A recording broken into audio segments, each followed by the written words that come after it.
one more time. Hey, don't you want a washboard stomach and rock-hard pecs? No, I want a flabby gut and saggy man breasts. Meet the Mets. We're talking baseball. We'll be talking pickups, trades, who's hot, who's not, sleepers and busts, how these players perform and what it means to their teams and what to look for. That's the Armchair Quarterbacks, talking baseball. The Armchair Quarterbacks radio show. Where do they go? To meet the Mets. Make contact. A collective psychosis is sweeping the nation. We're in the thick of the haze craze, and Elysian is introducing an altered state of IPA. Contact Haze is a tangled chemistry of mild haze, low bitterness, and an explosion of hop aroma. This hazy IPA bursts with notes of bright raspberry, currant, citrus, guava, and passion fruit. Available in 6-pack cans in stores and in all Seattle Elysian locations. Make contact. I'm a Vol fan. I still think getting to the championship is a big deal. Take the road less traveled in the newly redesigned Hyundai Santa Fe. With available H-Track all-wheel drive to help you get off the beaten path a little further together. And intuitive safety features that can help you see what's waiting around the bend. Plus, with generous room for 5 and comfortable available Napa leather seating, you can go for more drives as a family without driving each other crazy. Find new adventures together in the Hyundai Santa Fe. If we actually enjoyed our New Year's resolutions, we'd all have 6-packs, money in our saving accounts, and we'd know how to play the piano. I have to tell you about the one resolution I actually enjoy. It's Built Bar. It's delicious. Oh yeah, it's healthy too. Built Bar is healthier than your favorite protein bar. They're low-cal, low sugar, high protein, high fiber, great for the keto diet. Lose or maintain weight while indulging. And with only 4 net carbs and 150 calories, there's no guilt. Visit BuiltBar.com. You're listening to the Armchair Quarterback Show. We're here weekdays. Drive time? Find the Armchair Quarterback Show on Facebook today. Remember, if for any reason you must leave your radio, please have the man at the door stamp your ear so you can listen again later. Okay. I'm ready to rock. You're listening to the Armchair Quarterbacks. We are Armchair Quarterbacks on Facebook. Find us today. What's happening in sports? Find out when it happens. Get the CBS Sports app free in the Android Market and iTunes App Store. Amazon Prime members now get free grocery delivery with a minimum order. You'll get your groceries with 2-hour delivery. So in that time, you can finally figure out where the biblioteca is, learn how to play the acoustic guitar, and I guess get a puka shell necklace. Do a makeup tutorial, but realize halfway contouring is hard, and you're beautiful just as you are. Whatever it is you're doing with your time, your shopper will be carefully picking out your favorite organic meats, produce, dairy, and snacks while providing contactless delivery to your door. Free 2-hour grocery delivery, now with Prime. The Armchair Quarterbacks Wake-Up Show, the rock and roll of sports talk radio. So turn that auto-tune and mumble crap off from the other guys. Cool. Wizard versus nerd. I'll strike you down with my spell. No, science is the answer.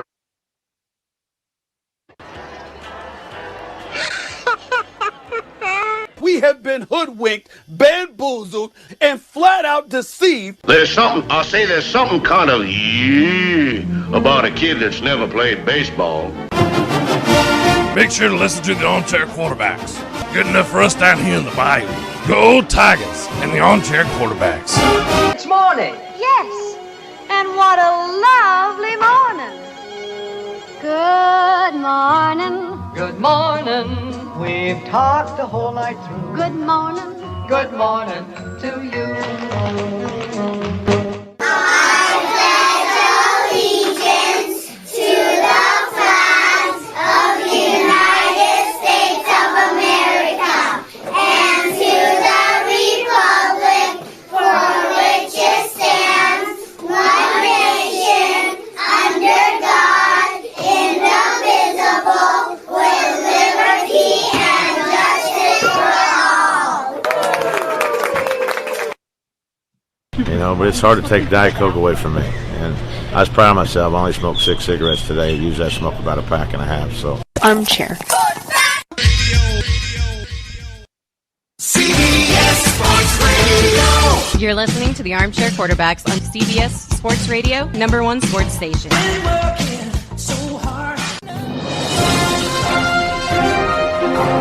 Good morning, and this is your Armchair Quarterbacks Sports Flash. The Sam Houston State Bearcats win their first ever FCS national title with a last-minute touchdown after waiting out a lengthy weather delay.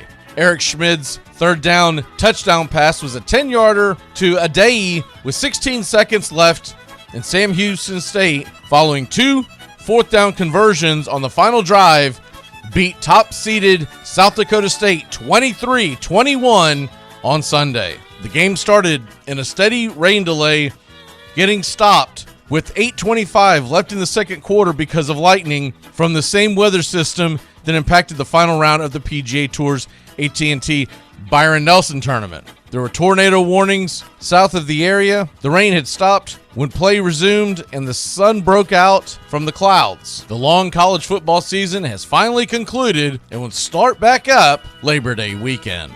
The NHL Playoffs got rolling this weekend. We've got 3 games tonight. Starting at 7:30 Eastern on NBC Sports Network, the Bruins are up against the Capitals, and at 8 o'clock, the Nashville Predators are at the Carolina Hurricanes on CNBC. 10 o'clock, Blues and Avalanche, they square off on NBC Sports Network, a part of their doubleheader. The PREDS Hurricanes and Blues Avs are starting their series in game number 1. Bruins and Caps, Washington leads the series 1-0 after getting the W on Saturday night. Major League Baseball has a large slate on Monday. It gets going 6:40 Eastern. The Giants are at the Reds. And at 7:10 on ESPN, the New York Mets are up against the Atlanta Braves.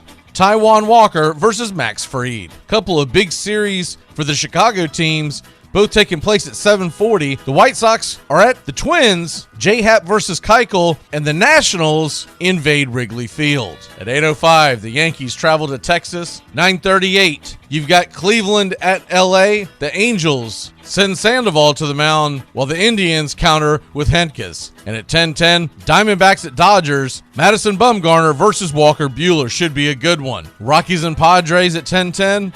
Gray versus Darvish, and the Detroit Tigers are at the Seattle Mariners on ESPN+. It's Casey Mize versus Kikuchi. In golf, KH Lee wins the Byron Nelson Classic at 25 under par. Sam Burns, 3 off the lead. He finishes second. This is the last tournament before they gear up for the PGA Championship starting this Thursday.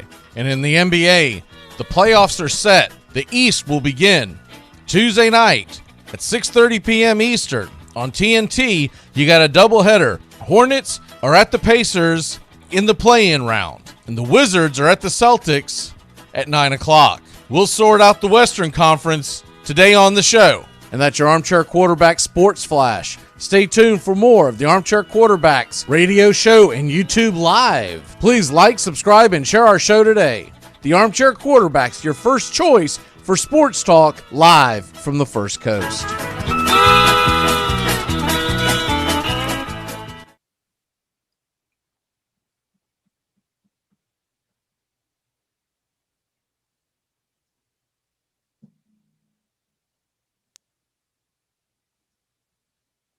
Good morning. It's time to wake up, y'all. You're listening to the Armchair Quarterback Show. We're here weekdays on CBS Radio, YouTube Live, 8 a.m. Eastern, 7 Central, 5 Pacific. The Armchair Quarterback Show, your first choice for Southern Sports Talk. Good morning, Mr. Justin Waller. Good morning. I don't know much, but I know one thing. NHL playoffs are in full swing. If I don't get your blood pumping, we've got the NBA regular season, playoffs starting tomorrow. Hi, I'm Mac McGinn. I don't know much, but I know one thing. LeBron's going to be a little upset if he ends up getting his ass knocked out in the first round of the NBA playoffs. Well, we've got all that ahead and more. And plus, I think Justin and I might be up for induction of the Basketball Hall of Fame is what it looks like at this point. You're listening to the Armchair Quarterbacks.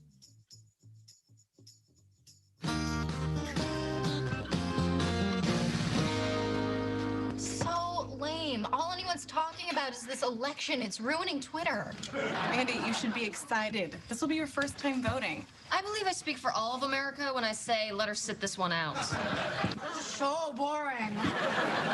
Wait, we haven't even gotten to the Federal Reserve yet. Oh, don't get me started on this. You know, Aaron Burr shot Alexander Hamilton 10 years too late in my book.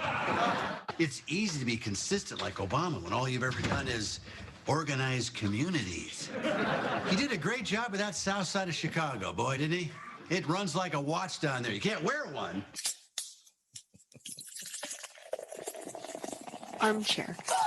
Community Access Channel. He's the armchair quarterback. He's full of beer and he's full of snacks. The all-American man. Hey, howdy, hi. Top of the morning to you. Welcome to the Armchair Quarterback Radio Show. I'm Mac McGee sitting alongside Justin Waller.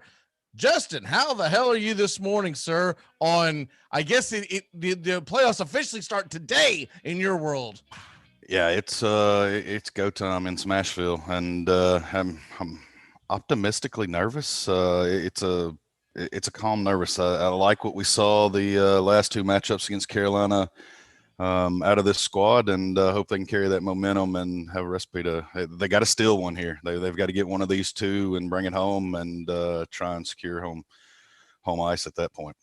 What I like so much about the NHL playoffs is you can throw records out the window. A lot of times you get upsets because it's such a low scoring sport. It just really comes down to does the play between the pipes exceed their play between the pipes, right? And so obviously there's a lot of factors in that, shots on goal, et cetera. But like last night, Florida, I think they were 5-2 in the regular season against the Lightning, and they dropped the first round. The first game of the first round. And so that's what's got me excited about tonight is that I'm just, it's a worn out cliche, but it's telling me there's a chance. I think they've got a chance because they're in it. And once you get in it, it's a different setup, obviously, but it reminds me of March Madness where anybody can win any, what was it? Was it 2 years ago that the Lightning looked unstoppable and they got swept out of the playoffs by Columbus? Correct. Yeah. So that's what I'm leaning towards, hoping for, I guess is a better way to put it. Before we get into some of the NHL action, I did want to go ahead and top off, or I guess finish off a lot of people's thoughts on what was going all over social media yesterday. The Basketball Hall of Fame, obviously, the Kobe Bryant induction took place this weekend with Michael Jordan, and they announced the Hall of Fame class for this year the next morning. And to lead the list of what the hell is Ben Wallace, and I'll just give my spiel real quick on it. This guy I don't care what his accolades are. He averaged 5.7 points a game his entire career. Ben Wallace averaged 5.7 points in his entire career. And so I kind of went back and forth with a guy that does a similar show to us yesterday about this. And he thought that it was great and that basically, now you got to take it in context. I don't believe he's a big baseball fan. I think he's more of a football, basketball guy. And he was trying to put down the Major League Baseball Hall of Fame. He said, because it's too hard to get into. And I was going to quote a movie line, but I didn't think he'd get it. The famous one from Tom Hanks and what is the name of the all girls baseball league movie? Tom Hanks, early 90s. The classic. If you wouldn't have asked me, I could have told you. Anyways, no crying in baseball movie, but a league of their own. Anyways, there's a line in there where Gina Davis is talking about quitting the team, and she says it just got too hard. And his line is, "It's supposed to be hard. The hard is what makes it great." Right. And that's just the way I feel about the MLB Hall of Fame. Yeah, there's a couple of Bobo entries because the Veterans Committee screwed up with Harold Baines, but all in all, it is it's a who's who of who played the game. Ben Wallace, 5.7. points a game. I mean, that's the big thing that jumps out at me. And I get it that he was defensive player of the year. You know who else was defensive player of the year? Sidney Moncrief. Okay, so I mean, what the hell are we talking about? Dwight Howard was defensive player of the year. He had like 4 or 5 good seasons, and he's been a bum the rest of his career, or at least for the last decade. So that tells me they're going to put him in the Hall of Fame. So basketball is a sport that you can usually play to you're about 40 if you really want to stay in shape. You can't go off longevity because they all play into late in their career if they're any good at all, because they play. I mean, if you're Dwight Howard, you're not stupid walking away from like a $15 million deal because you're like, dude, I'm not going to make this anywhere else. I might as well play it until they say no, thank you. Right. So what say you? I know you're not a basketball fan per se, but just the whole generalization of, and I've been saying this for years, the Basketball Hall of Fame is a joke. I'm actually surprised by your take there. I thought you would be with him for a little bit, since this is a league that doesn't play defense anymore. So you might as well enshrine one of your last defensive players. Only one other player has 4-time Defensive Player of the Year awards. So I believe that's Mutombo, if I'm not mistaken. So, I mean, listen, the offense production is not there. He had a good run 2006 with the Pistons, and I think that's most notably where his accomplishments are coming from. It was a great run. Then in 2004, they won the championship. So he has a ring. It wasn't him. No, it wasn't. I'm just trying to check my boxes. Does he have a ring? Check. I'll put it this way. I just have to. Listen, I'll put it this way. I would concede defeat if he had a really good rebounding, okay? Because that's important in the game. He didn't even average double digits in rebounding. That's total team rebounds. 9.6 his entire career. So he wasn't scoring. He wasn't a great rebounding threat. Okay, he was a good defensive player. I get that. But also to your point, they kind of outlawed defense. So how good was he really? Right? He was the lesser of evils. I'm not saying that he shouldn't be in a team Hall of Fame, a Ring of Honor kind of thing. I just think Hall of Fame, it's a joke what they did. I think I have the list of the entire one. And this is, I mean, look, there's no point of even bringing up the WNBA ones because no one follows the sport, and we wouldn't know hide or tail, what makes them great or not. I did see that one of the girls that's getting inducted won 7 championships, and if she's the main reason, then I would say okay, because the Basketball Hall of Fame is college, pro, and WNBA. I can understand if you have 7 rings and you're like the Tom Brady of your sport. I don't know if she was the main catalyst because it's just I can't watch it. Rick Adelman, 2-time NBA champion, 11-time All-Star Chris Bosh. Those I have no problem with. Paul Pierce, I have no problem with.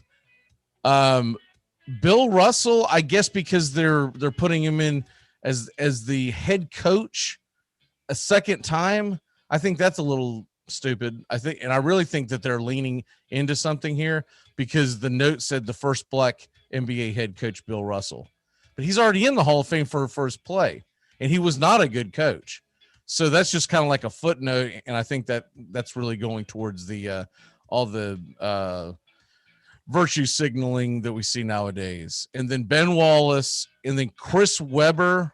He's a question mark for me, and he was a better player than Ben Wallace.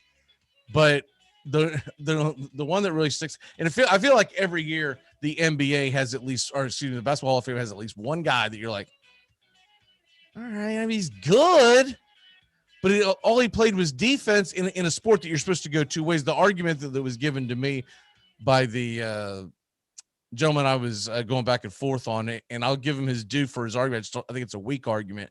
He wanted to say, well, then will you not put pitchers like a DeGrom or something in the Hall of Fame because they have a bad batting average? No, because the sport, it's a rarity when a pitcher can hit. That's why what Ohtani's doing on today's scale, who keeps getting referenced? It's Babe freaking Ruth, right? We're not referencing anyone in the 80s or 90s that did it. It's Babe Ruth. So no, I don't, especially when half the sport doesn't even play offense, right? Half the sport has a designated hitter, so you can't even put that into play. But this to me is the equivalent of putting Ozzie Guillen in the Baseball Hall of Fame. It's a guy who's a really good defensive player, and that's it. And he you know, and had no stick. And I would put Ozzie Guillen in before, just because I've always really liked Ozzie Guillen. All the crap he got into when he was in Miami, I was still pro Ozzie Guillen. But I'll give you the last word, and we'll move on. Yeah, I find it interesting. I guess I could be talked into it. I'm not an avid fan, so I don't really have enough to stand on to fight it. I find the Weber one interesting. I thought it funny you brought it up as well, because you know, not being a fan, what I remember most of Chris Webber's the timeout. Right, and that trumps his NBA career. So I'm with you. I'm like, well, that's kind of interesting. Everybody gets a ticket, you know, I guess. Yeah. And you know, the thing about Chris Webber is, and I actually like him more as a broadcaster than I have when he was playing, because when he was playing, it was a little different. But Weber, 5-time NBA All-Star, 3-time second team, when that's a part of your jacket that everyone's bragging about, 3-time second team. He was the NBA Rookie of the Year, okay, but that's 1 year, and then there's nothing. He didn't win a ring. He played on bad Golden State teams, bad Washington Bullets teams, the Kings. That was the only team that he did really well, but he could never get past the Lakers. So the fact it is one of the fact that he couldn't win the title, Justin, he couldn't get to the championship. And then he played for the Sixers during their down spiral. And then he played for the Pistons after the Pistons won the championships with the Walls when they were on the crapper. And then a 2008 Golden State Warrior ended his career. And that was long before play for the Pistons. Do you get into the Hall of Fame? Because this seems like there's always Pistons going in. I mean, is that the way to get to the Hall of Fame through the NBA? Well, you know that Piston team in the early 2000s had so many players. They were a collective unit. I think it's one of the great teams of all time because they played a team game, and they really were fun to watch. Unless you just hated the Pistons for whatever. You know, because of what Lambeer did to you in the 80s, but that's why you see so many Pistons going in. And then of course the Bad Boys in the 80s had several of them come in, but they were really good. But the problem with the Pistons is they never really had their Michael Jordan, Larry Bird, et cetera, et cetera. They had a lot of guys that were really good. And I guess I'm just holding them to too high of a criteria, because I think of Hall of Fame, and I guess it's just the baseball fan in me. I think of the elites. Football Hall of Fame, it's pretty darn close. You do have every year one or two guys that you're like, but they're normally like old dudes that they're trying to put in and they're trying to figure out. Football is really hard to vote on too, because the game has changed so much over the decades that it's really hard to break it up. But basketball, it's just a joke. It's an absolute joke.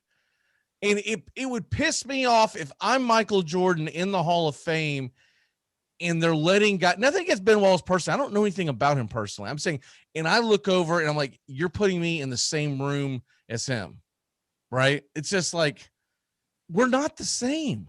We're not the same. It's kind of like the TikTok video I saw the other day where some lady about my age was sitting there and she said, you guys whine and cry over every little thing. My generation, we were in mosh pits. We're not the effing same. I was like, I know that's right. And then I had flashbacks when I used to go into the stupid mosh pits like a moron getting flogged around. The smallest dudes pack the most powerful punches. I'll tell you that.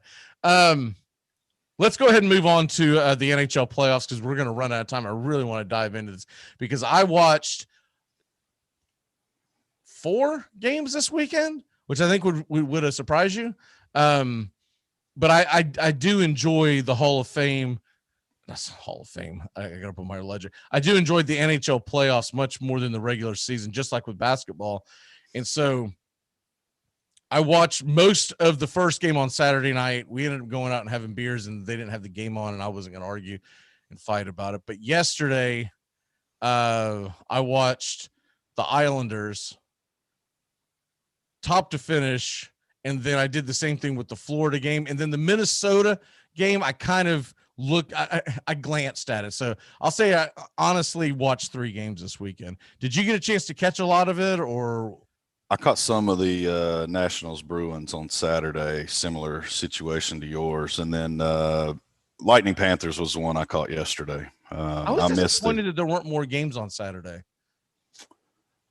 Yeah, I don't know why they've rolled out the way they did, but it was odd, especially because, Carolina and Nashville have been done since last Monday. So, they've had an entire week off. I thought they would have played a little bit, but to hold them till Monday, I just thought was interesting. But I think they're trying to drag their feet to wait for the North, the Canadian League, because it's still playing through. I think the 18th is the last regular season game, so they would be eligible the 19th. But I'm sure they got to give them a day off. And then there is a game because I was looking at it. There is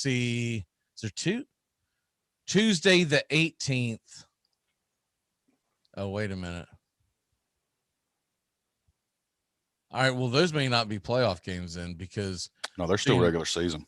Okay, so maybe Thursday might be. Yeah, Thursday's their first game. So nuts to that. I thought they were actually starting, but I didn't realize the way they were breaking it down that it was sitting up at the top and then down below it said playoff. So okay. So yeah, it stinks, man. It's like, get with it. With COVID and everything and all the junk you're dealing with up there, dude, you should have just cut the date off and said, wherever you're at, you're at. And if you're not in, you should have thought about that, in game 7 or 8 when you're kind of lollygagging around, But yeah, so Sunday, the Minnesota game, Now the Calgary Vancouver game yesterday wasn't a playoff game, right? No, right. It wasn't. Okay. But they have it lobbed in. Okay. It was just an editing error. But everybody, the top 4 blocked in. So, I believe it's Calgary and Vancouver that are playing out. And they have no, other than just their fan bases, no input to this season. So I don't even know why the North is still dragging this out. To your point, all 4 top seeds are locked in. Nothing is going to change in the seeding. So why in the world are you still doing this? But I guess it is a Canadian sport. You can't just 86 the rest of the season because 2 teams aren't going to make it, I guess. And Canada wouldn't fly for that. Yeah, I just feel like get going. Who cares about the seeding? Let's go, right? Because that's a distraction. But anyways, it got going, and I enjoyed. I'll tell you what, that Tampa Bay Florida series, it felt like game 7, like the moment they dropped the puck. That was a hard hitting game. That was start to finish. Everybody was just D-cleaters, D-skaters, whatever you want to call them. There's going to be a brawl, I think. I think there's going to be a flat-out brawl. I think we see a goalie fight. It might go that far. I'm calling goalie fight if it keeps the intensity that we saw in game 1, because I'm telling you, they missed no opportunity. Everybody that touched the puck knew that they were about to get lit up. And, it went both ways, and it was an entertaining game to watch. Boston and Washington play again tonight. Washington got the 1-0 win on Boston. That game, I feel like, I know it's stupid to say this because it's game 2, but I feel like Boston is in a do or die situation, because I feel like if they fall down 2-0 to Washington, don't you think it's going to be really hard for them to then win 4 of the next 5 games against the Caps?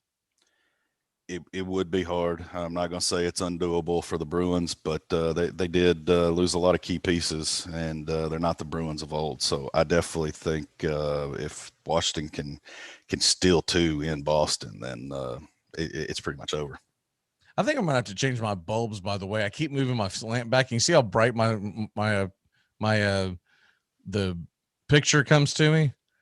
Dude, that lamp is as far away as I can push it. I keep going, all right, it's too bright. I think I'm gonna have to either that or go do one of those hippie things and throw a cloth over it, boo, put a little, music on. Little ambiance in the room. Yeah. St. Louis, Colorado. Good luck with that series starting at 10 p.m. Eastern. I will not be seeing that this year. I'm all in on the Nashville series. I'm all in on watching or keeping up with the Boston, Washington. Obviously, Tampa Bay, Florida. I'm all in on, and then of course the Islander series. So pretty much, if it's not being played in the East, I'm not paying attention to it. Well, I still count Nashville somewhere east because it is east of the Mississippi. So if you're east of the Mississippi, I'm gonna keep an eye on you. But these 10 o'clock puck drops, man, there's no way I can keep up with that. I feel the what same sucks way. is for the St. Louis fans. You got the way this division was split this year. You've got some central time zone teams playing out there on the West Coast. So yeah, they're not having fun. And I would love to watch Colorado because I know they're having a great year. There's just no way I'm staying up that late. Hopefully, as it progresses, they'll bring the times earlier in. Real quick for people that are wanting to know what's going on in the NBA because it's about the most confusing. By the way, I have been wrong this entire time until I read up on it late last night. And the way the NBA playoffs work, are you aware of how this play-in junk actually works? Not at all.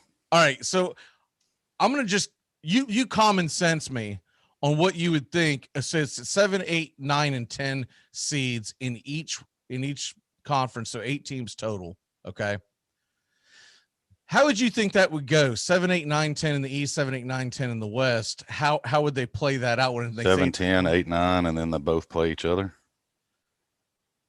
And last year it was if 7 played, it was similar to that where 7 and 10 played, and 10 had to beat 7 twice, and 7 only had to beat 10 once because they were the higher seed. Both games would be at home, and that was basically it was a best of 3, but they automatically gave the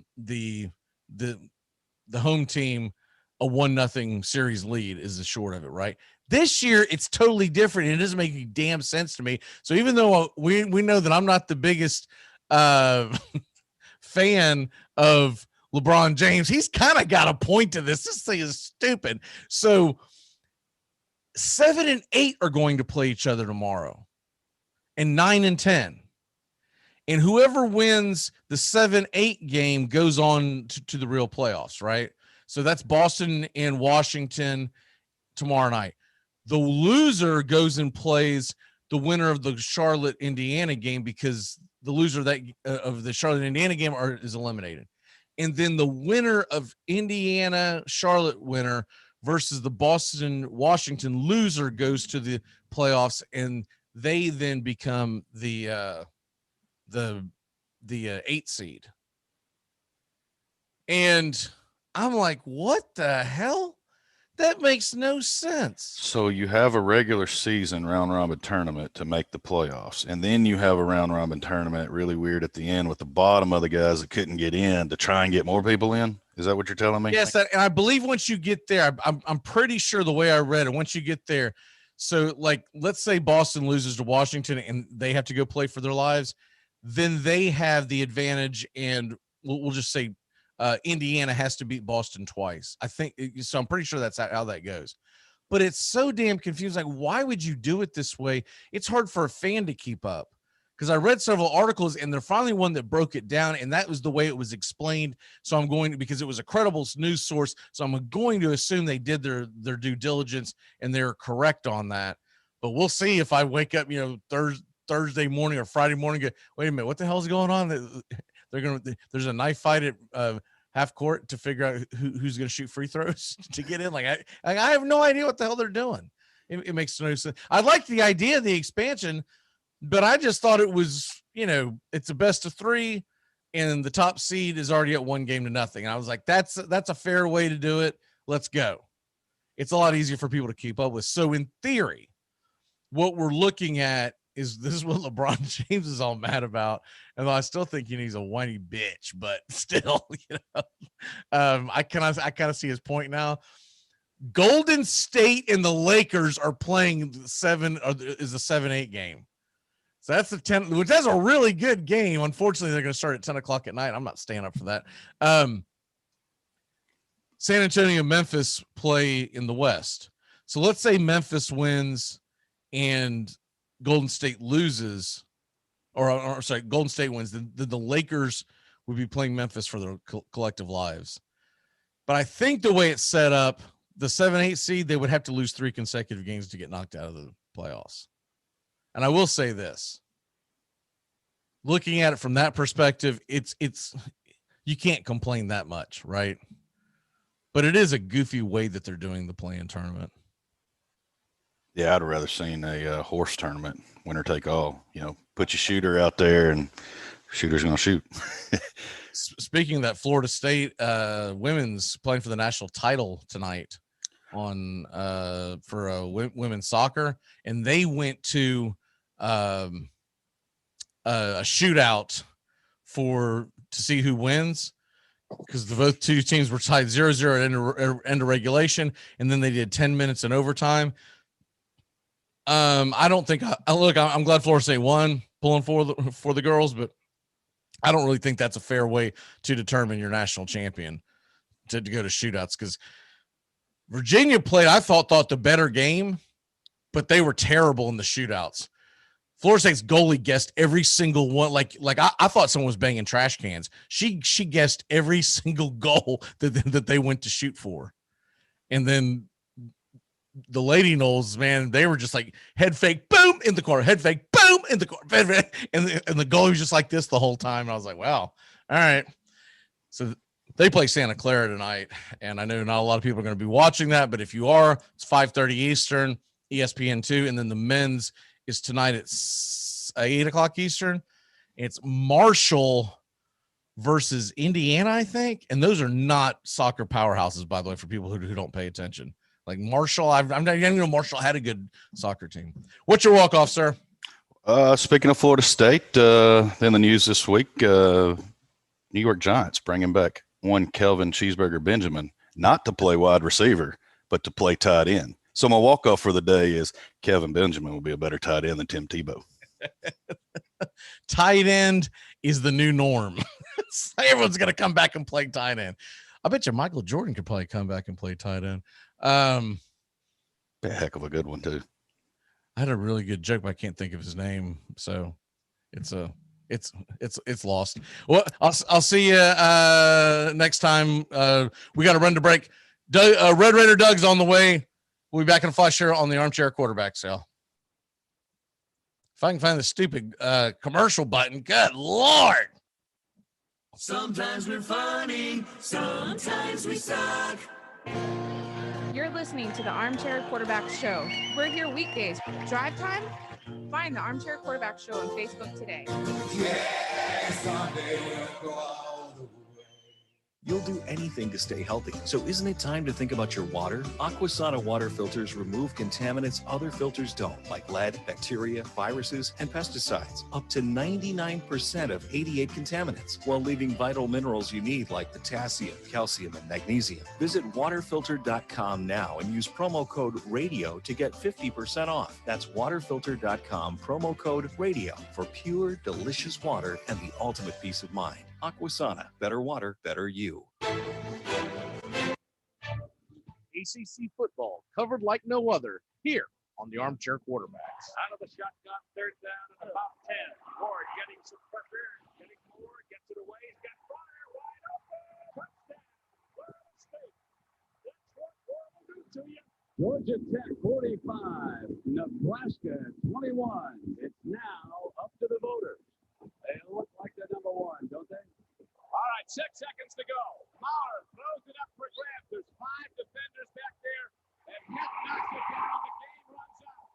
And Clemson wins the national championship of college football. This is for the national championship for Nebraska.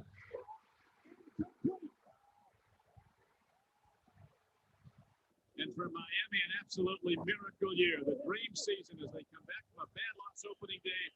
They go to 11 straight wins and an odd probability when the votes are in. A first ever national championship for the Hurricanes. Are you looking for the perfect gift for any sports fan, or just looking to add some stuff to your own man cave? Then head on in to MVP Collectibles at the St. Augustine Outlets Mall. They carry Seminoles, Gators, Bulldogs, Canes, Longhorns, Bama, Buckeyes, Wolverines, Hawks, you name it. They have Patriots, Jaguars, Titans, Dolphins, Browns, Ravens, Steelers, Chiefs, whoever you're looking for. Yankees, Red Sox, Cardinals, Braves, whoever you like. The best selection you'll ever find for the sports fan that thinks they have it all. That's MVP Collectibles in the St. Augustine Outlets Mall, Suite 245, right across from the food court in the St. Augustine Outlets Mall. Open Monday through Saturday, 10 a.m. to 9 p.m., Sunday, 10 a.m. to 6. Get your man cave popping today at MVP Collectibles. Follow us anytime on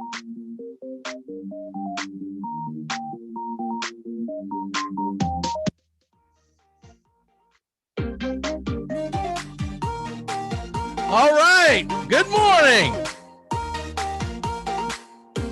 CBS Sports Radio, YouTube Live. Find us on YouTube Live today. Armchair Quarterbacks Show. And joining us today is Mr. Red Raider Doug with his Raider Nation shirt on. Doug, how the hell are you this morning, sir? Doing good. Thank you. And today this starts the very beginning of our summer of predictions. So we will do every single NFL team, all 32 teams along the way, and we will do most of your Power 5 schools. We're going to obviously not do a deep dive on every single Pac-12 team, but we will do the big ones, and that starts today, and we'll do a few every week, and that's how we will have fun and talk a little football during the downtimes, because it looks like a lot of teams are not going to have are not going to participate in the voluntary workouts. And it looks like the NFL is talking about not wanting to do OTAs this year because they want to get out of the pandemic, everyone vaccinated, et cetera, so that when they come back in, late July, they can go ahead and be ready to roll. And at that point, we should have quite a bit of the nation vaccinated. Whoever's not vaccinated at that point, it just doesn't want to get vaccinated. And it's not like you can do anything about that if you're the National Football League. So you would go into the season ready to roll. And so that's where we're at. But Doug, by the way, have you been vaccinated? Yes. Yep. Which one did you go with? And if we've already talked about this, forgive me. Oh yeah, I got the people I work for. I got the Pfizer one. Okay. Was that a requirement for the people you work for? Yeah. Okay. It just became a thing. Originally, I got to admit I wasn't going to, but then practicality. That's kind of like the way I was. My wife had to get one via her work because let's put it this way, it's gonna make her life a hell of a lot easier if she got one as opposed to she didn't get one. And now that the numbers have dropped, and now that the CDC has dropped the no mask requirements if you've been vaccinated, she's being told that there's a good chance that she won't have to wear a mask at work anymore, which is, and she works in an office is what she does. And the short of it is she's in there about 10 hours a day, sometimes more, and sitting there with the freaking mask on all the time, I'm sure it gets annoying as hell. Yeah. I work from home, not just doing the radio, but I also work from home off on a computer. So I don't deal with that situation. So I kind of saw what she was doing. When she decided to do it, I told her I would do it with her because she was a little nervous about it. Rightfully so. But I said, let me do some research. I want to do the one that I feel the most comfortable with. And the one that I felt the most comfortable with was Pfizer. And we had just gotten jabbed when the news broke out about J&J one jab, blood clot. I was like, we dodged a bullet on that one. Cause I was like, and if anyone was going to have one, it'd be me, I'm sure. But, we're through it. We're past it. I'll still keep a mask around me in case I run into a business, because Florida's opened up, but it's really up to the individual business. And so I will comply. I'm not going to be a jackass and, trying to get TikTok famous about, I don't want to wear a mask. You can't make me. It's like, then don't go in the damn place. If you see a sign that says wear a mask and you don't want to wear a mask, you have all the rights in the world to say, I'm not going in there. Yeah. Same token, if you were a big time masker and you think you have to have a vaccination and wear 3 masks and stay 27 feet apart, and you go into a store and they don't have that and you think they should, don't go in there. Yeah. Because at this point, it's really going to come down to personal choice, and those businesses will comply with whatever they think the majority rule is. Right. And so, anyways, moving on from that, we're going to do the Kansas City Chiefs today, baby. Are you ready? We're going to be doing the Kansas City Chiefs this week. I wanted to start off with them because they were the defending AFC champions. We'll probably go through the AFC West here the first few Mondays. We're going to go game by game and give predictions on where we think these teams will finish. So do you have your schedule pulled up for all right. Yep.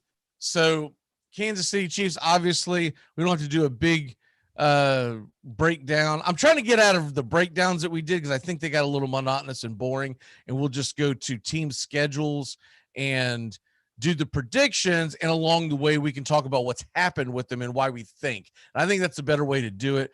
We've always traditionally done these breakdowns, and they were fun at the time when we were doing, way back when this was a once a week show and But the fact of the matter is it can get boring talking about who the backup middle linebacker is for any random team that you're not into. So the Chiefs start their, I love the start to the season. This is great. It's in Kansas City. I think they deserve it because they are the defending AFC champions. So why shouldn't you be able to start at home? At home against the Cleveland Browns, who damn near got them in the playoffs last year. I mean, they came close. That was the divisional round. Mm-hmm. It was right before they blew out Buffalo. And Cleveland at home, Kansas City gets them. I'm going to make sure I'm actually keeping up with this. So here we go. All right, the Cleveland Browns in Kansas City, week 1. You got them winning that or what? Oh, yeah. The Chiefs are going to win. Cleveland, you can't keep up with that offense. I got them winning. Let me see. I wrote down here 31-27. The Browns will play well.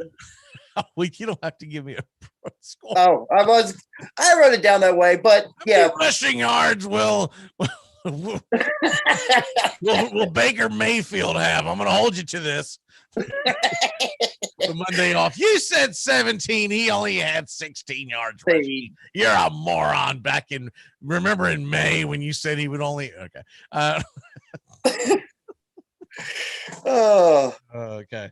Yeah, but Kansas City. I mean, let's be honest. What we'll be focused on in week 1 of the of that game is if one of us drafted Patrick Mahomes, what the hell he did on a fantasy level. I doubt I have him because someone always picks him in the first round. And I'm not drafting a quarterback in the first round. No, not gonna do it. Would not be prudent at this juncture. Week 2 at Baltimore.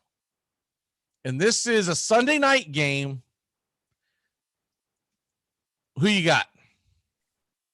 Got to go with Kansas City again. Really? Okay. Ravens have given up way too much on defense. I mean, look, Orlando Brown plays for the Chiefs now, so I don't see the Chiefs dropping this game either. I kind of suspected you were going to go all, anti-Chiefs and have them on like a 6-game losing streak. So, no, I have to be practical about it. All right, so I'll go ahead and agree with you there.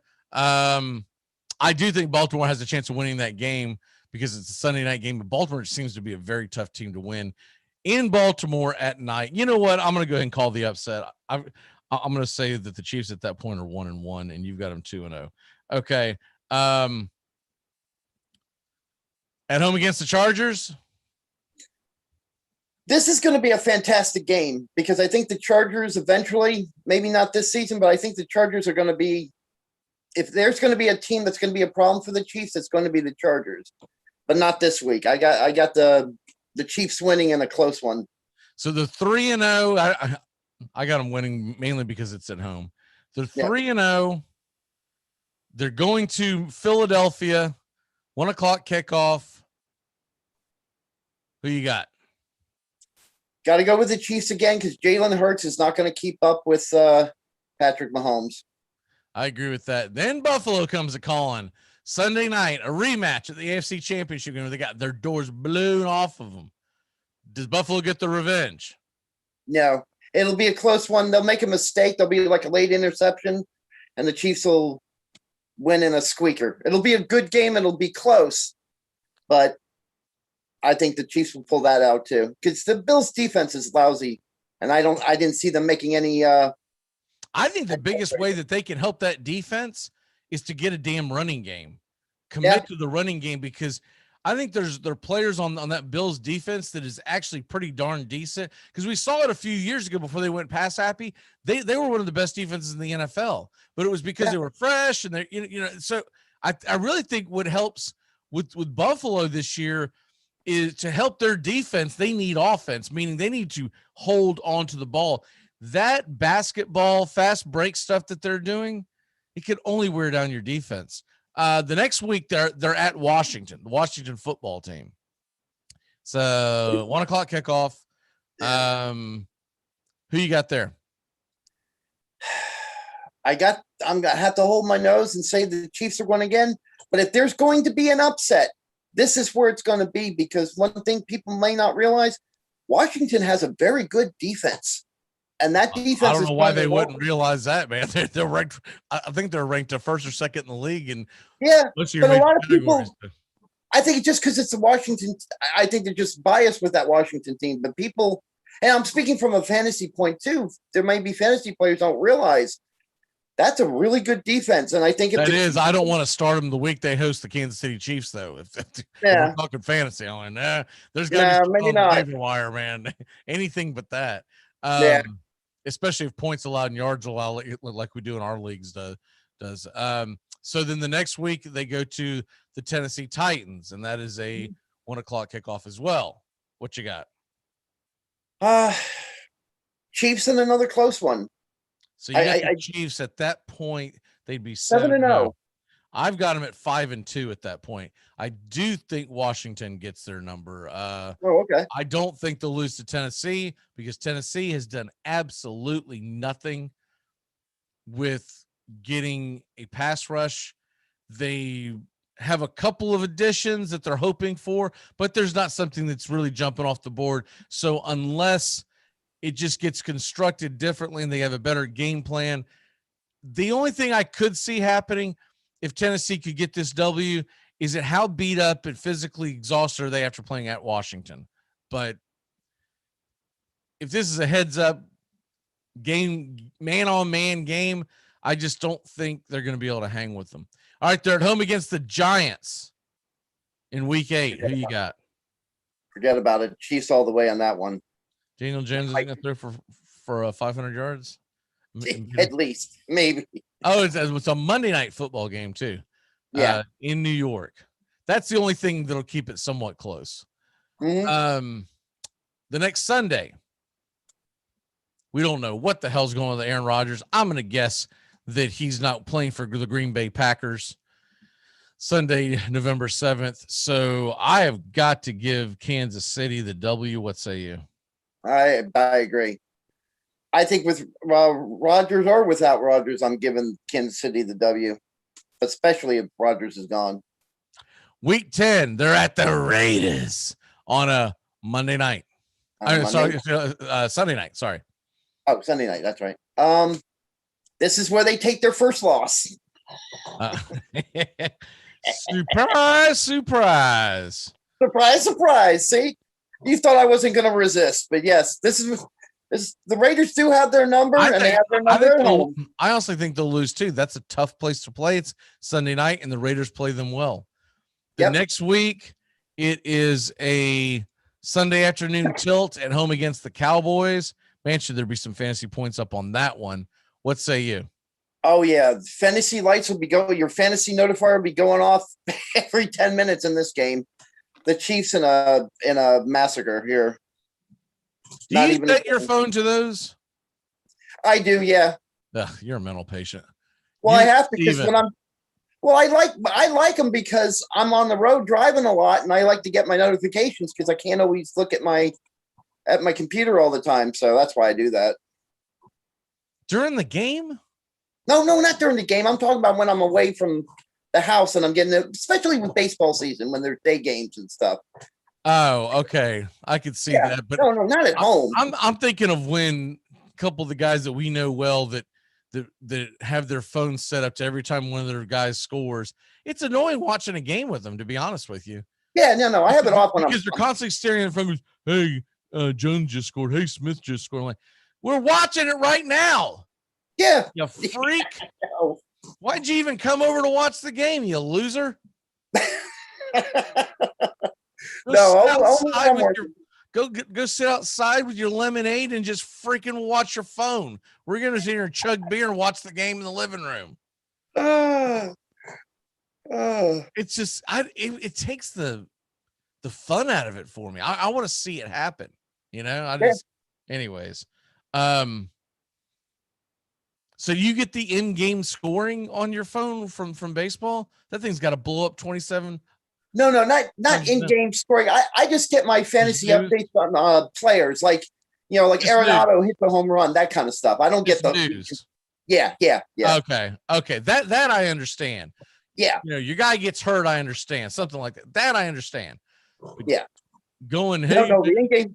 Oh my God. Hey man, Arenado just got intentionally walked. I don't give a damn. What's 1 point in a 400-point week? Who cares? All right, next game. They get the bye in week 12. Then it seems like they're at home a lot. Then they're at home against the Broncos and at home against the Raiders. We're gonna have to speed this up a little bit. So, what you got there? They beat the Broncos, and then they come back and they beat the ever-loving daylights out of the Raiders because they're angry from their loss on Sunday night. All right. So at the Chargers, home against the Steelers. What do you got there? Let me see. I have got the this is where they take a loss. Chargers beat them, and then they come back next week and they beat the Steelers. They finished the season at Cincinnati and at Denver. They beat the Bengals, but that's going to be a really good game. And they beat the Broncos. All right, so you've got them going 15-2. Yep. That is a Herculean task if that happens. I'm not saying it won't happen because I feel like this team that's been to the Super Bowl 2 consecutive years just improved a whole hell of a lot with their offensive line additions. To me, that to hell with what they did in the draft. That was huge what they did in the offseason via trade and free agency. I've got them going. Make sure I've got this. I have them going 12-5. Okay. Because the reason being, I do think they'll lose to the Chargers. When they finish the season off at Denver, I think Aaron Rodgers is going to beat them. I really do. I think Aaron Rodgers will have it together in the Denver Broncos. I'm just going with the fact that I think Aaron's going to go to Denver. I think the Raiders are going to beat them. I told you I thought Washington was going to beat them. So that's 4 losses. And then the 5th one is the Baltimore loss. I just think they're going to take a little time to get it going. And if they're 12-4 going into that final game, do they even need to win it? Will they have the Bobos out there? Right. Because the rest of the division will probably be fighting to stay 500. So that's another reason. And if a team like a team that has a realistic chance to go run away and hide with a really good record would be someone like, you would say KC, but we'll just go ahead and throw out there that Baltimore's a little more improved, and what will Cleveland be, right? And so I think at 12-4, you're only going to get one bye, right? It'll really come down to what the rest of the league is looking like. If they're going into that final weekend, like, we need this win to get the bye, then okay. I could see 13-4, but I just think that game's going to be meaningless to them. And so that's why I've got them at 12-5. So 15-2, 12-5. You're probably closer to being right, to be perfectly honest with you, because they are a loaded team. I'm just betting on the fact that they will take a minute to gel together. And then Aaron Rodgers is going to be in their division. I fully believe he's either going to be there or he's going to be in South Beach. Mm-hmm. So, well, we do the prediction now because we're stupid. So, it is what it is. Let's go ahead. This has nothing to do with the actual, and the preseason prediction we'll do, the day before the season starts when we have all the information. Now, Right. Let's go to DraftKings real quick today. And what do you like? Take Cole at 10,000. It's a plug and play, easy, no brainer. If you want some value picks, pick up Kikuchi because he's playing Detroit. Detroit is absolutely horrid, so it's a good value pick at 7,800. Pick up Contreras at 5,000, Abreu at 5,400, and Gavin Lux at 3,500. Those are your best header bets at value. I'll tell you something else that has my eye. It's a little bit of a reach because he's been shaky and good all year long, been battling injury, but Max Fried is at home against the Mets. The Mets had a couple more injuries. So I don't know what their starting lineup is going to look like today. They're going up against Taijuan Walker, and he's, obviously been phenomenal. But Max Fried could be a sneaky value play at 7,300. So I really like that one. And as far as stacking, I would say the stack that I would be looking at today is probably try to stack some Angel batters going up against a Los Angeles Angels Sandoval, who has been shaky at best, right? Yeah. So I would be looking to, and he is a lefty, which means I'd be looking to stack some Trout, and I probably wouldn't even be scared off by assuming he's in the lineup, get Ohtani. What about season long? Anything jump out at you? How's your team doing, by the way? Overall, not too bad. As far as season long picks that I really liked, one's kind of obvious because he's playing really well, but I picked him up over the waiver wire weeks ago, was Mitch Haniger from Seattle. He's had a phenomenal season, and he just happened to be on the waiver wire. And you know what has shocked me the most? I don't mean to cut you off. I'm sorry. Finish your thought. Go ahead. Oh, no, he was just sitting there. He was just sitting there on the waiver wire, and I plugged and played him, and he's been great ever since. Go ahead. In our old school dynasty league, right? Mm-hmm. I'm 5-1. I've got like a 200-point lead on the same guy who's 5-1. But what has shocked me the most is that the guy that's 5-1, he has been in the cellar of our league for years, and he's always drafting and keeping, because it's a dynasty, it's a 15-player dynasty. He's always keeping the Bobos year after year. He will let a good player go just to have it set up for him to. I always call him wait till next year, right? Because he's always got a guy that's like, oh, he's likely to debut in 2022. You're like, what? This year, I mean, dude, he is rocking and rolling, man. I got to give credit to him. Yeah. My team is like, it's driving me nuts. It's the polar opposite. I have lost 4 straight games by less than 20 points. All of you. And I've led all of you who I've played all week long, too. It drives me nuts. You didn't lead me, dude. Yes, I did. I was ahead of you by 80. Hell, I was ahead of you by 40 points all week. That was until opening Sunday. week, wasn't it? Yes. Yeah. And then come Sunday. You won that. No, you won opening week because I told That's you right. I told you I was punting opening week in almost all my leagues. I was going to build my team, look for it, because I was like, it's an 11 game week, and I'm not going to sit here and stress out over one game. I'm going to get ready to roll, and I haven't lost since.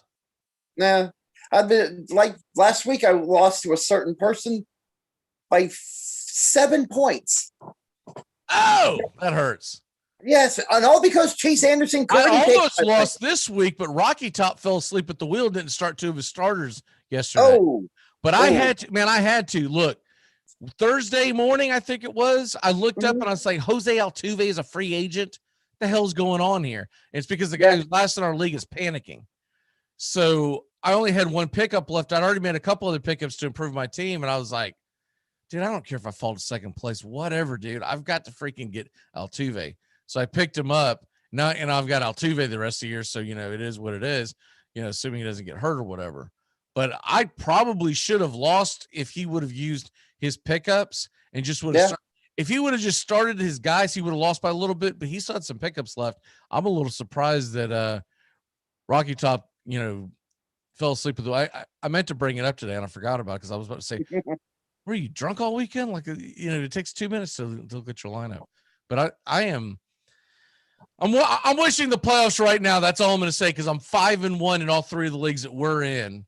I'm kicking ass and taking names. And that just means my team's going to stink in August. I just know it is, because my teams are never this good, because I'm usually building and looking at this. And I'll take a loss here because I got to grab this player. I'm fully for that. I'm just trying now to get as many W's as I can, so that if I have to start rebuilding my team because of injury, because it's going to happen, that I can afford to take losses. I'm wishing the worst for everyone who is ranked 5th through 8 in all of our leagues. That way, I would love to have like a 7 or 8 game lead at the All-Star break from the 5th place team, so that I don't have to worry about if I'm going to make the playoffs. And at that point, I'm just building my team. Mm-hmm. By the way, in that league that we're talking about, Staten Island, he's 3-3. He's a game in front of you, dude. He's got the worst points in the league. He's been fortunate. I don't know who he's played, but he has been fortunate. Yeah. I don't know if you've played him yet or not, but he's 2,300 points and you've got 27. Yeah. And you're right there, top 5 in scoring. So, you're about where you expect it to be. I play him this week, by the way, which means I'll probably lose, but if I see players out there, man, I'm willing to take I don't want to drop below 2 or 3 in it, because I don't want to get to I'm in the 4 seed and holy crap, what's going to happen? Let's go ahead and turn back time, get the hell out of here. By the way, Braves Country Today will be available in the next hour. We'll be posting that. For those y'all that missed it, real quick programming note: Saturdays at 10 a.m. Eastern, you've got the payoff pitch, which is fantasy baseball analytical show that we're doing on YouTube, and you'll be able to see the replay as well. But we're going live at 10 a.m. every Saturday, and then 11 a.m. Eastern is the second episode of the neighborhood play, and that's Chicago White Sox and Chicago Cubs baseball.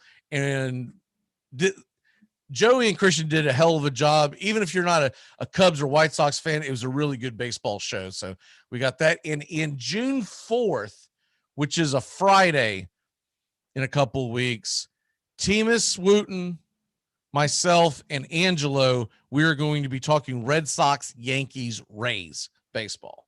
So that should be a lot of fun. We'll be doing that at 10 a.m. Eastern on Friday mornings. All right, let's go ahead and turn back time after I got done with that damn infomercial.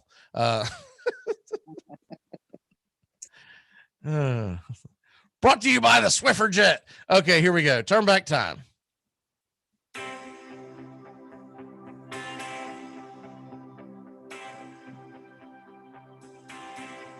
All right, on this date in history, 1925, in a 2-1 loss to the Senators, Indians outfielder, of course, used to be a Red Sox, Tris Speaker, the Gray Eagle, singles off pitcher Tom Zachary to click his 3,000th hit. The Gray Eagle becomes the 5th major league player at the time to reach the milestone, joining Camp Anson, Honus Wagner, Nap Lohoy, and Ty Cobb. One of the best players to ever play the game that no one ever really talks about, the Gray Eagle. They always said that he played incredibly shallow in center field and would steal singles. Yep. Which is what I remember Andrew Jones in his prime for the Braves doing. When he played, I used to always reference it when we had a little show at the time in Middle Tennessee radio, and I used to call him the glove where singles die, because I've never seen anyone in my life as good as Ken Griffey Jr. was. He wasn't better than Andrew Jones with the glove in his prime. Just no one is. Andrew Jones got out of shape when he went to the Dodgers, or he'd be standing in the Hall of Fame right now. Also on this date, by the way, 1983, the Islanders win their 4th consecutive cup, sweeping the Oilers in 4 games with a 4-2 win. That's obviously the last time that they've won the cup. I remember this. These are my kid memories of hockey. It's when I first started following hockey. It's just never been my first love or anything like that, because for years in Florida, you didn't get it on regular TV. But we were hockey fans, me and my cousin, and he took me to a game, et cetera, et cetera. But it's hard to believe to me that it's been 38 years ago, because good God, what the hell, how old am I? What the hell are we talking about here? Birthdays. It's your birthday today.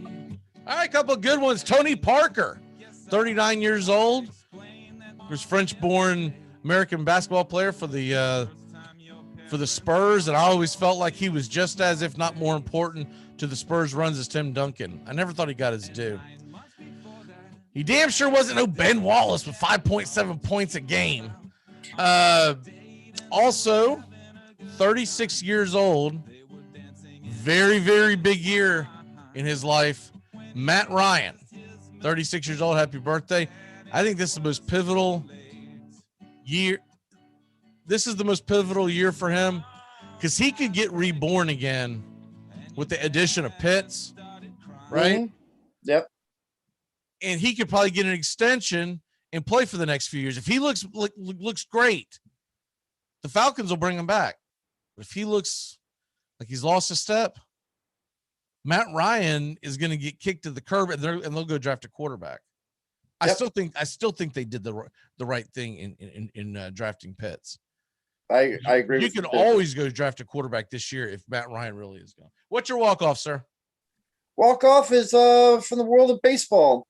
Philly fans, your team is tearing itself apart on the field, in that dugout too. That's a watching shame. That game, watching Gene Segura nearly rip Girardi's head off, tore that bench, that dugout apart. They're probably still putting that dugout back together again. Yeah, I found it interesting that Girardi doesn't even want to talk about it. He said that's an in dugout thing, which I get that, and I agree with it to a degree. But I also look at it as, dude, you're in Philadelphia, man. If you're in Philadelphia, you're in New York. What stays in the dugout, what happens in the dugout stays in the dugout, is not going to fly with their media, or used to not.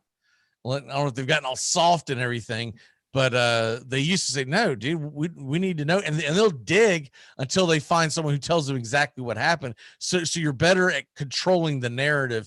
If y'all haven't seen the video, you can pull it up anywhere, but yeah, I've got it right now, but we don't have access. We don't have the rights to that videos, because it's just interesting to me because Gene Segura is not a man with a temper. He's one of the most even kind of keeled players there is, and for him to lose his temper like that, there's something going on. Something happened. Yeah. Problems in Philly. They're still in second place. My walk off for today: Mets Braves tonight, ESPN. Big rivalry. big series as the Mets are 2 games in front of Atlanta. They don't have DeGrom. Stroman's already pitched yesterday, so they won't have those 2. That's disadvantage for them. What's an advantage for them? This Taijuan Walker kid, man, if you people aren't been paying attention to, he would be leading Cy Young votes right now, I believe, in the National League. He's been that good. He's got like a 2.22 ERA, something like that, and 4-1 or 5-1, whatever the hell he is. Unbelievable. Y'all have a great day. Preds play tonight. Braves play tonight. It's tax day, the last day of taxes. Thank God, man. I'm ready to blow my head off dealing with this stuff, man. Oh my God, the phone calls. Oh, I'm really upset because you waited till the last damn moment to file your freaking taxes. Go ahead and file an extension and be done with it and calm down. That's all I say. All right, brother. We'll see you. All righty. Goodbye, sweetheart. Yeah, it's time to go. We're back tomorrow with another show. Well, unless we're fired, we'll talk to you then. Goodbye, sweetheart. Goodbye. Goodbye. Guys and gals, it's time to go. We'll see you on the next show. Same bat time, same bat channel. Thanks for listening to the Armchair Quarterbacks on these CBS Sports affiliates and catching the show on YouTube Live. We're here weekdays. Find Armchair Quarterbacks on YouTube Live today. Please subscribe and share and take us everywhere you go. The Armchair Quarterbacks, your first choice for Southern sports talk, live from the First Coast. Gonna get